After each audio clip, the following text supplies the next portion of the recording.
欢迎来到美国工薪族，我是猫咪 Susie 的妈妈。今早周日醒来，一睁眼就看到在下雪。这是美国纽约附近新泽西今年的第一场雪。起床没多久，接到一个朋友电话，他说他要回中国一段时间了，我们就约好了今天一起吃顿饭当做践行。本来想简单出门，结果一出门才发现车子打滑，根本就开不了。我开的是 hybrid 车，在大雪天真的不如全油车，轮子就一直空转打滑，就是不往前走，所以只能就先铲雪，把车胎从雪里挖出来。看到邻居和朋友早都已经在雪地上撒盐了，一条一条的小路慢慢的被清理出来。好不容易把车发动起来，结果发现其中一个轮胎没气。下雪的周日，修车厂基本都不开门，今天肯定是开不了网约车了。其实我大约在5年以前，好不容易存够钱买了一个汽油的铲雪机，但很可惜，从买回来到现在，几乎一次都没能真正用上。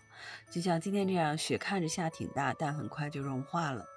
有时候生活也是这样，你准备很久的东西，一直等一个合适的时机，但那个时机好像总是差一点。后来还是慢慢到了跟朋友约好餐厅。今天我终于搞清楚了美国餐厅菜单上这3种牛的区别。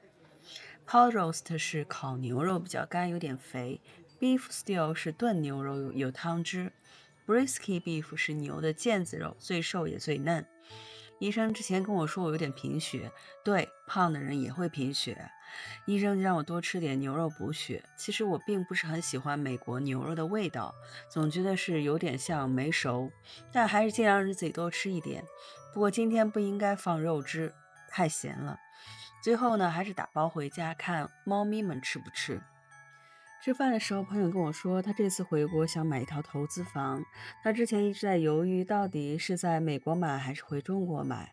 最后想了想，为了向国内的长辈尽孝心，还是决定回中国买。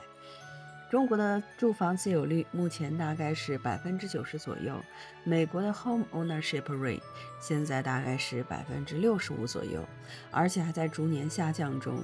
也就是说，中国大概有90%的家庭呢都拥有自己住房，而美国大概只有65%的家庭是屋主，另外35%的人是租房住，也就是住在投资房里，当然也包括美国政府所拥有的公用住房。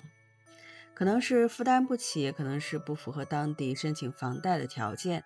而在加州、纽约附近呢，这个住房自有的比例还会更低，大概在25%到55%之间。也就是说，在纽约附近，租客甚至是远多过屋主的。但这些数字在今天其实都不是最重要的。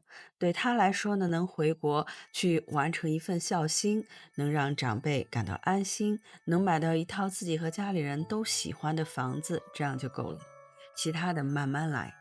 回家路上，我又顺路去了一趟超市，买了点牛绞肉。今晚准备自己做个 meat sauce，浇在 angel hair 上吃，又是意大利牛肉酱面。看样子今天是真的要跟牛肉干上了。下雪的周日，很多事情做不了，很多计划也会被打乱，但有些决定呢，反而会在这种慢下来的时候变得更清楚。我们下次再见。